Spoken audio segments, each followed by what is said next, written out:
I love the way the First Gen Lounge makes me feel. Because it creates a space where I belong. Where we're able to create community. The fact that it's a community. It's a safe place. It also gives me a place to understand different perspectives. The stories of these individuals prescribe transformational perspective. I receive encouragement, enlightenment, empowerment. And also serve as a catalyst to just keep going. Where we're able to be our true selves. I'm allowed to be an unapologetic first gen. And above all else, tell our story. And every episode is unique. I love it. I'm your host, Dr. Eve, and I'd like to welcome you to the First Gen Lounge. Hey, y'all. Listen, I don't know if I ever told you, the whole hey, y'all thing came from my time living in Mississippi when I used to say, you guys, hey, you guys. And I had a few students that were like, you guys, and they were like picking at me. But it was the first time in my life that I had been in a deep Southern state. And I'd also saw professionals, doctors and lawyers and people from these, well-to-do backgrounds would introduce themselves, or not introduce themselves. They would, come into a room and they would greet everybody and they would say, hey, y'all. And I always liked hey, y'all, but was afraid to dip into the hey, y'all out of fear of being seen as a country bumpkin. But I love hey, y'all. So much endearment there. But to say the least, I am so glad that you're here this week and every week. I really enjoy just feeling like we come into this very sacred space to just share and to be and to grow, to have these honest conversations about all things life and business, and to just, be the best versions of who we know we're supposed to be, who we can be, right?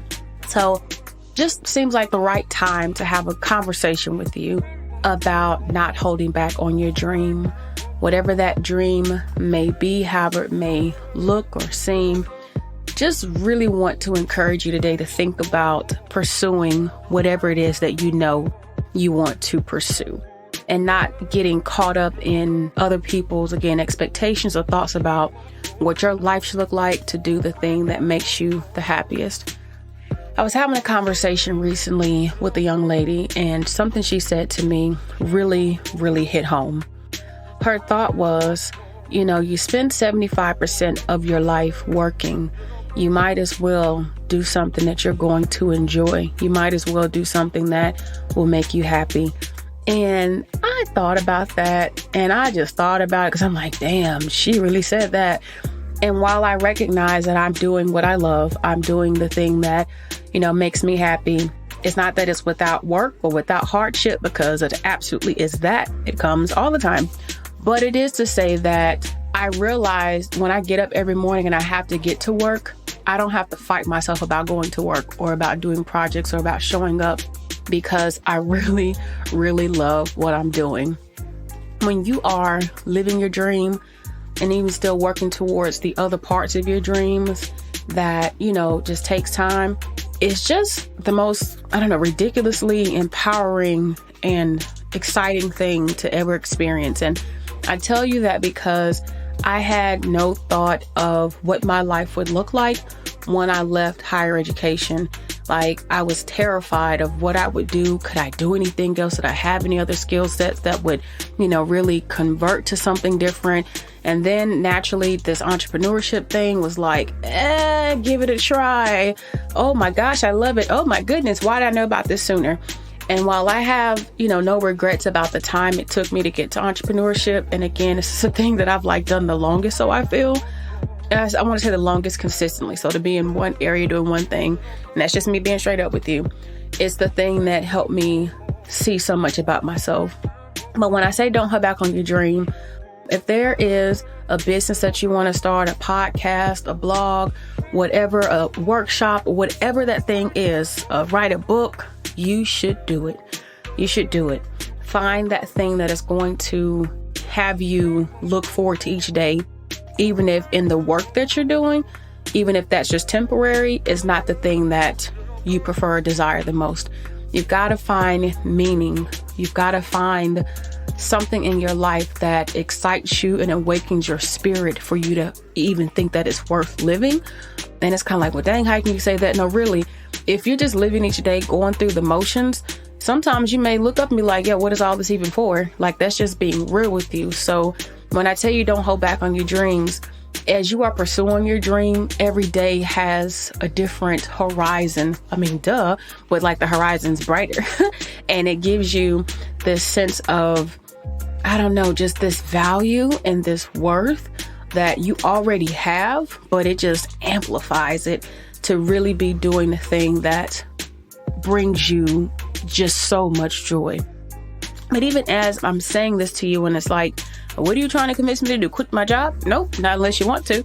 But what I'm trying to convince you to do is to stop being afraid of what you know you want to do and do that. Even if you don't know how things are going to shape up or how things are going to turn out, it's just, you got to do it. You don't hold back, because here's what I know. First thing is that you are more capable than what you probably think. So whatever that thing is that is your dream, and if it scares you because it seems so large, that's becoming a millionaire, if it's being a pro ball player, if it's traveling the world, so many things that are our dreams, right? But you're more capable than what you think of being able to reach, achieve, make that dream come true. And the thing that I think is really important for you to understand is what making a dream comes true is based on what that thing looks like for you. So even setting the tone for, what does it mean for me to be well-traveled? What does it mean to me to be a pro ball player? So I may not make the NBA here, but does that mean I can't afford to go across seas and play ball? Or what does it mean for me to be a multimillionaire entrepreneur, which, you know, is one of my dreams, right? What does that look like for me? How will I get there? Is my goal 10 years or 20 years or 15 years? What does that look like? But I am capable, and you are capable. You just have to know what the goal is to even be able to start to work toward it, and to know when you have achieved that dream, right? To know when you feel it and you're like, yo, I'm living my dream right now and I'm unstoppable. You got to do it. You got to at least try, because here's the other thing I know. You won't know how possible or impossible, for lack of better words, your dream is until you actually try. So as long as you are in your head about your dream and just dreaming and daydreaming and night dreaming and dreaming over brunch, it's all just a dream. But until you actually try, do you know what you're going to be able to achieve in that thing? So starting by knowing that you're capable, and then turning around and actually trying to say, well, hey, I'm going to go for this thing because it is my dream. At least it's not something that is in vain, right? At least you can even say, maybe I didn't achieve the dream in this way, but I want to take this route because this is my new dream, because your dreams can change. But until you pursue that thing that is burning within you to just do it, you can't be mad at yourself, or the world for that matter, for what's not happening. So that also leads me to the idea that, and it's similar but different, that a dream will always be a dream until you take action. And so they're one and the same, right? One is it nothing beats a failure but a try. But when you trying, what does that action look like? What does it mean for you to really not just, well, I make my dreams come true and I'm gonna go to this one workshop and my dreams will come true. No. What are the actions that you should be taking consistently to make your dreams come true? So that's how they're different. You know, the failure, nothing beats a failure but a try. But then on the flip side, a dream will always be a dream until you take action. But once you try, you can't just try and be done with it. You have to continue to take action. You have to continue to do things and show up and work toward the dream. Unless, I guess, you want to be a multimillionaire, you just happen to hit a scratch off and hit the jackpot, boom. But even then, you got to manage that money, right? And you got to do things with it that are worthwhile to be able to stay a millionaire. Because otherwise, you just gonna go back to broke. Y'all have heard the stories. But even in taking action, sometimes you got to sit down with yourself and say, what is my plan for making my dream come true? For me, when I left higher education, which has been 5 years ago, I did not have a plan for making my dream come true until about 3 months. And I was like, you know, I've been away 3 months. I don't think I'm going to go back into a professional setting where I'm working for somebody else. Let me try to do this motivational speaking thing and see how it works out. So in doing that, I started to say, so what does it take for me to be a motivational speaker? Let me start reaching out to people to see if they need a speaker. Let me start pitching myself to even the smallest of companies in schools and being present to be able to help others, to empower them, to inspire them. Let me do that. So even then, it was taking just the first steps and continue to take action that things continue to evolve, and I continue to learn. I continue to ask the right questions to get the right answers to continue to push me until 5 years later, which, you know, if you know anything, over 85% of businesses fail within 5 years.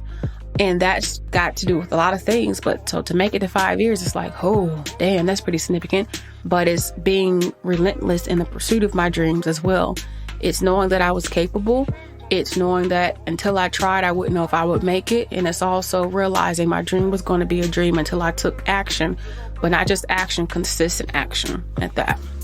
Now, something else I want you to know, that when you're pursuing a dream, there are always going to be naysayers or people who are going to think that it's crazy, or maybe it's not a good time, or why would you do that when you should be doing something else and you're so talented in this area, or, well, I don't understand, or that doesn't make sense to me. Like, please block out that noise. Please block it out, because as long as there are people who are guiding you in other ways or trying to tell you other things about yourself, and you are fighting with yourself about what other people say or suggest or advise and what you really want, you're always going to find that you're going to have internal conflict. And that's one thing that I had to really come to terms with when I took my path, when I decided that I was really just leaping into nothingness. That's what I did. But really to be in a space where I was like, yo, I hear what you say, trusted mentor, trusted friend. But at the end of the day, I'm telling you that this isn't working out for me. But what happened is I had to ask myself the question, well, why are you relying on other people to tell you what works out for you, or what should work, or how you should be thinking about this thing, when you know what's best for you? And this is something you're going to have to do for yourself, because nobody else is living your life but you, Eve. So when I had that conversation with myself, likely in the car on the way home, after just feeling completely overwhelmed with life and everything else, I did what I thought was the hard thing to do. And I, again, took that leap. And I didn't ask for anybody's approval. And this is one of the first times in my life that I just didn't spend a lot of time saying, do you think this is right? Or what do you know about this? I'm like, the hell with it, just do it. And in doing that, there were some folks who were like, it doesn't make sense to, gotta have a plan, or I wouldn't do that. And I'm saying this from just months before conversations with, what would you do if you were going to transition or move into a new situation? But I'm like, yeah, but everybody's not you. And at some point, when you realize there are always going to be people who may even be advising you or sharing thoughts with you based on their own fears and their own doubts of things that they couldn't do, you got to be mindful of that. So for me, when I was like, yo, I'm just going to do this, I'm just going to trust myself in this, I will figure it out. 5 years later, and I'm like gonna pull out my Monica, like, I'm still standing. But really, and now, like, hindsight, it's really interesting to have conversations with individuals whom I love, whom I adore, and for them to be like, I'm so glad that you did what you needed to do, because you are happier than I've ever seen you. You're more enthused than I've ever seen you. You're more balanced than I've ever seen you. So listening to yourself, even when I was afraid for you, I was glad that, you did it anyway, because it's just nice to see you where you are. And honest, it's really exciting. It's affirming even to hear these wonderful things from people that you do love. Because, when you love people, their opinions do matter. Now, while yours ends up being the one that matters the most, let's just be for real. It's about having the uplift in the community, the love, all of that, right? That comes from those that we care about, and to hear them pour positive words into us and positive energy feels really amazing. So for me, it was like, yo, cool. But even in pursuing my dream and being a motivational speaker, there are people who like, yo, she can't speak, or don't like her talk, or who does she think she is? I'm me. And that's what I'm going to be. So the same thing for you. Do you, be you, however that may be, because in pursuit of your dream, it is your dream and yours alone. And nobody else is going to be feeling regretful or sad if you don't pursue your dream or do the thing that matters to you most. Nobody but you. So that's just what it is. Now, here is the thing that I want to leave you with. the last thing of thinking about not holding back on your dream is this. There are people, and I'm sure you've probably heard it before, that are less qualified than you are, doing more than you do. They are pursuing their dreams, and they're doing so they got past the fear. Now, the part about saying that people are less qualified, okay, so let's just say that's relative, right? Because we may look at somebody and we don't know always what skill sets or abilities that they have that we don't have that may make them a perfect candidate for whatever they're doing. So sometimes we got to be mindful of saying that. But I gave you that particular phrase or saying because I know that you'd understand where I'm about to take you with this. There are people who are doing things that you know you can do. The difference is that they weren't afraid to pursue it. And that's why they're doing it. Oh, your girl got bars. Now, I wasn't trying for that. But really, though, there are people who are doing those things and they are like unapologetic and unafraid and showing up and making moves. And the only difference is that they were like, yo, I'm going to do this. I'm going to know that I'm capable. I'm going to block out the naysayers. I'm going to know that if I'm going to try, I'm going to try this and know if I can do it and figure it out. And I'm going to figure it out by continuing to take action. Like they did all of that. And that's how they continue to show up, just not being afraid. So that just goes back to the point to you or for you that once you get past your fear of your dream, because I'm fearing my dream. How can you say that?